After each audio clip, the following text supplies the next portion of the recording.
Friends, അപ്പോൾ ഇന്നത്തെ ഞങ്ങൾ ഉച്ചത്തെ ഊണ് ഞങ്ങൾ ചെയ്തിട്ടുണ്ട്. അപ്പോൾ ഞങ്ങൾ കാണിച്ചു തരാം കേട്ടോ. തോരൻ, നത്തോലി വറുത്തത്, ഉള്ളി മുളകും കൂടെ ഞെവടിയത്, പിന്നെ തൈര്, നത്തോലി കറി.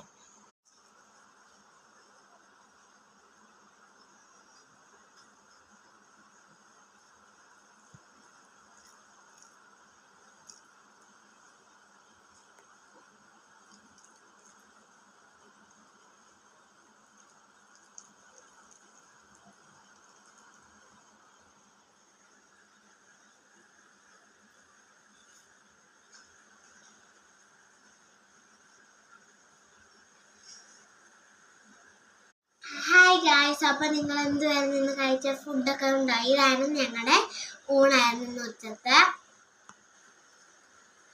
സബ്സ്ക്രൈബ്, ലൈക്ക്, ഷെയറും കമൻറ്റും അതിന് തൊട്ടിപ്പുറത്തുള്ള ബെല്ലമർത്തിയും കൂടെ ചെയ്യണം.